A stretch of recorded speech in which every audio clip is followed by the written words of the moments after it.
Braden here with SK Customs.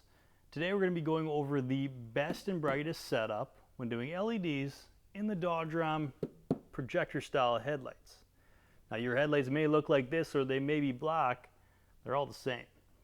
This is the best and brightest LED setup you can put in these trucks. So stay tuned, we're going to go over all the parts included and the install procedure for them. So in front of me I have an arrangement of parts. Again, this is our recommended setup. You don't have to go with this exact setup. You can choose your own parts.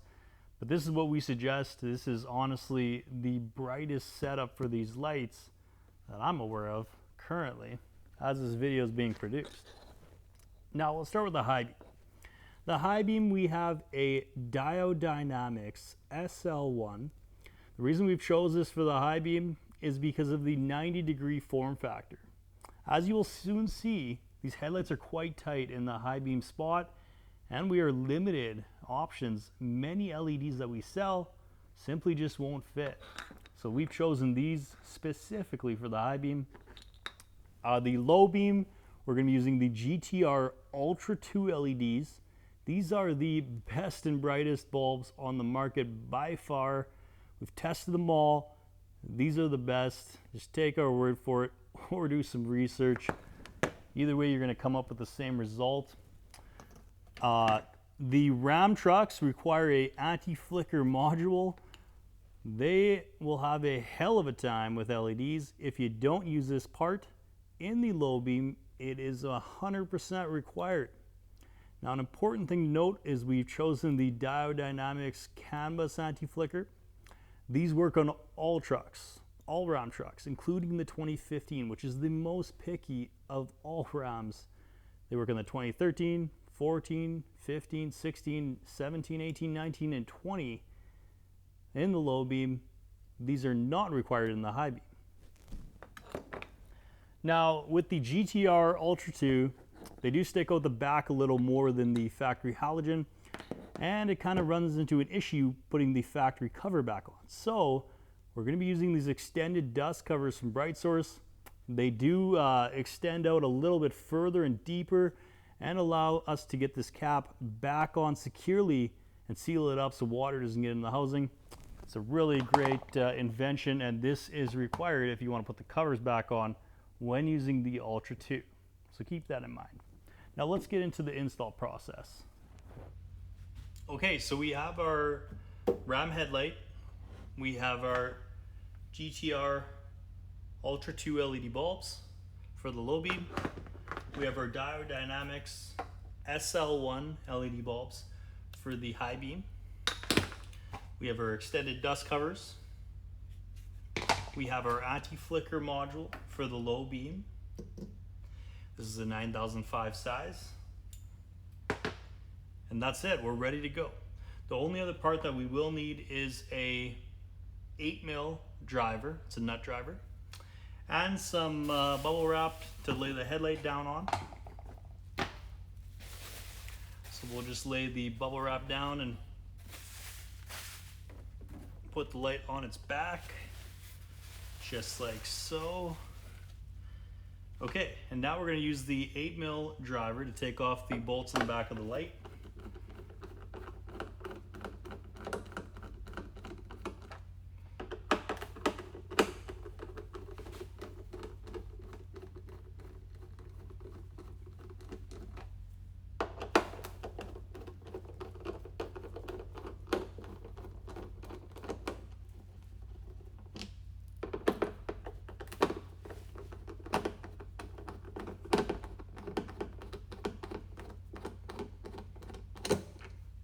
Okay, and there's one last one here. There's quite a few of these.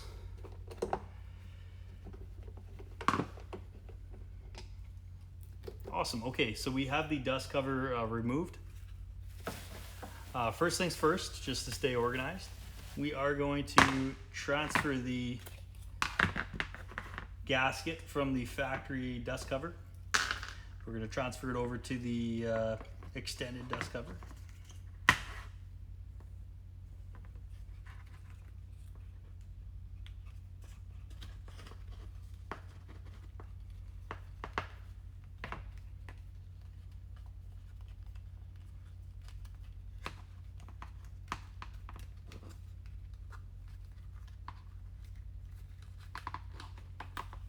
keep following the track all the way around.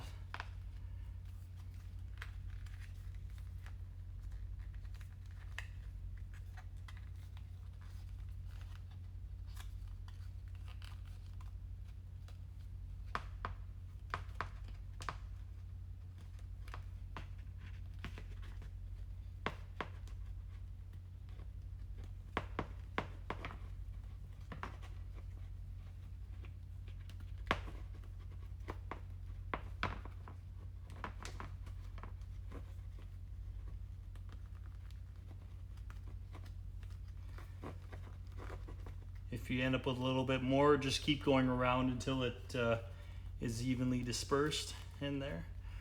Sometimes it stretches out and seems like it's too long, but you just need to keep working it around. You can see this corner we kind of cut tight. Okay, so once the gasket is installed on the extended dust cover, we will no longer need the factory one. We're just going to use it to hold these bolts for now. Set those off to the side. Okay, so our extended cover is done. We're going to set that off. We won't be needing that right now. And let's take a look inside of the headlight. Okay, so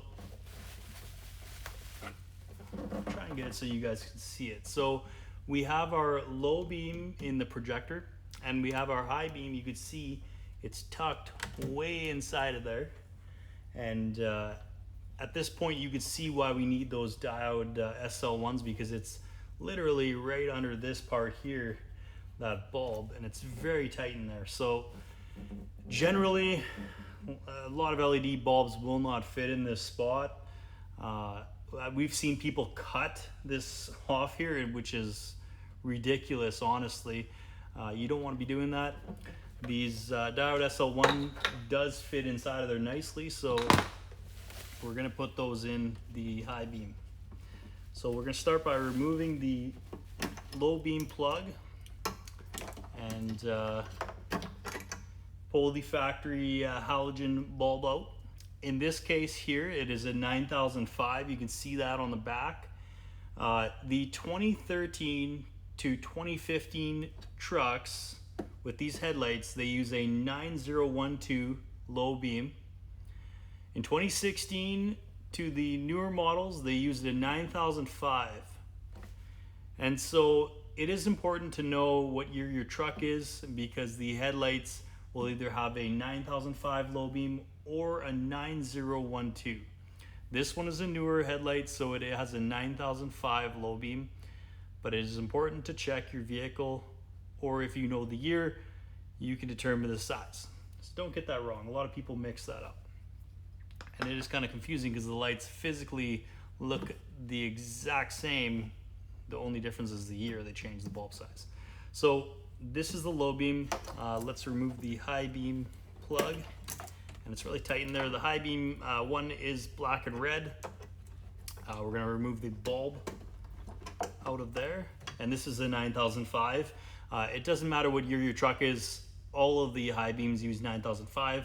So in this case, we got two 9005s. This is simple. No guessing games. Both 9005. They're both the same size. So we got our factory plugs here. We're going to go ahead and install the diode SL1 in the high beam first. Okay, so we're going to put the bulb in and look where the collar lines up. Okay, so we can see that here. And you could really see how they fit nicely into this high beam spot here. Literally, they tuck in and it's just perfect. There's just perfect clearance there. It's really hard to see with the camera, but you know, you would see how easily I got that bulb in there, and the taper on the bulb is literally made for these lights. So these bulbs we suggest for the high beams no matter what. They fit nice and they're plug and play. You don't have to use any modules, which is nice. So what we're going to do is we're going to take the high beam plug and plug it to the factory plug. The polarity is indicated on the LED bulb plug. Negative is on this side. We're going to line the negative up with a black wire. Sometimes the factory wires can be different colors. Usually black is ground, but not in every instance with headlights. If the bulb does not turn on when you start the vehicle, unplug this plug and just flip it and plug it in the other way, and your lights will work. So keep in mind, yeah, LEDs do need to be polarity correct, otherwise they just won't light up. So if your bulb isn't lighting up, you just need to flip that plug. So we're gonna tuck this driver in here. We got quite a bit of space to work with, so we got that. You can see I tucked it in underneath here. We got lots of room to work with in here. The next part I'm going to install is the anti-flicker module. This is the Diodynamics CAN bus anti-flicker module. Okay, this is going to go to our factory low beam plug. In this case, it's a green and black wire. Most headlights, the wires will vary, the color will vary. We're going to try line the black up with the black here. And again, same thing. If the lights don't turn on, this plug needs to be flipped. And not always is the black wire ground, so just keep that in mind. If your lights don't light up, this plug needs to be flipped, this one here. Okay, so we got the factory one connected with the module. So what we're gonna do is we're gonna tuck this inside of the headlight here. We still got quite a bit of room underneath here. So the module is gonna get tucked in there. Okay, so we got quite a bit of space to work with. So that's in there nice. You can see that the module's tucked in, good. Perfect, okay. And then we have the wire coming out of the module. This is gonna go to our LED bulb. Again, the polarity is indicated on the plug here. You can see positive and negative, so we're gonna line that up. Make sure the connection is nice and tight, locks in place. We're gonna tuck this driver into the headlight here, and this can get kind of tricky because we're kind of running tight on space now. So this driver is gonna go into the headlight. Usually I like to put it up the top here because there's lots of room at the top. And then the LED bulb is gonna go into the factory bulb socket hole here. We're gonna make sure that we get it lined up good here. Okay, so we got that good. We're gonna twist it, and that's it, you're done. Now this ribbon cable, we're gonna try and make sure that it's flat here. It kind of likes to poke up, so we're gonna flatten it and make it go straight down. Can be kind of tricky because it likes popping up usually, so that's always fun. Okay, so now we have the LED bulb installed in the low beam. We have the LED bulb installed in the high beam. We've got our module for the low beam. That's all good. Now we're gonna take our dust cover, the extended dust cover, and we're gonna pop it on the back here. You can see she's a nice tight fit. The factory one, just for show here, you can see it does not fit. It literally will not fit, and I'll try to get you a different angle here so you can see what I'm talking about. So you can see I'm pushing it as tight as we can, and it literally won't fit. So factory cover, it's a no-go with the GTRs, and the GTR is the best bulb, so you probably want to stick with that and just get the extended covers. We sell the extended covers, we sell the LED bulbs, the modules, you have all these parts. I'll put a link to everything below in the video description. So you can see the cap is on nice tight here. They do have hole output holes here, but they come factory sealed already. From factory, you just puncture them if you're doing an HID setup. We're not going to be doing that with this, so we're not going to puncture those. We should leave them. Let's put our 8mm bolts back on here, and we're going to close the housing up. That is one nice thing about the Rams is they the whole headlight comes out. You can take it into a warm shop if you're out in the cold like we are today. It's a blustery -40 today in Saskatchewan. So it's really nice because you just take the headlight off the vehicle. You can take it into the shop, put it on a bench and just work on it, get all this stuff installed so that you're ready to just walk out of the truck and pop it in. One good thing to do, I would recommend before sealing this up, is to take it out to the truck and try it with this cover not installed. Just in case, like I mentioned, the polarity is wrong and one of the LEDs don't fire up, you're able to just take it and quickly swap the pins instead of taking 100 bolts off and messing around again. It's best just to test it out and make sure that it's working properly before you put this cover on, unless you enjoy the handwork out here with all these 8mm. There's quite a few of them. So we're just going to be nice and snug. We don't want to over tighten them. We'll just end up stripping the plastic out. Get them all hand tight. Okay. And there we go. We're done. We're installed. We've got the cover on. The LEDs are in. We take this out to the truck and we plug in the main plug from the truck into the back here. Get into the vehicle, turn the lights on, and Bob's your uncle. And like I said earlier, all these parts will be linked in the product description below. If you enjoyed the video and you'd like more, subscribe to our channel. We are trying to do more DIY videos showing how to install different products. We're going to be reviewing quite a bit, and if you are interested in anything else, just leave it in the comments below. We will definitely consider it. These videos do help a lot of people, so always glad to help out when we can.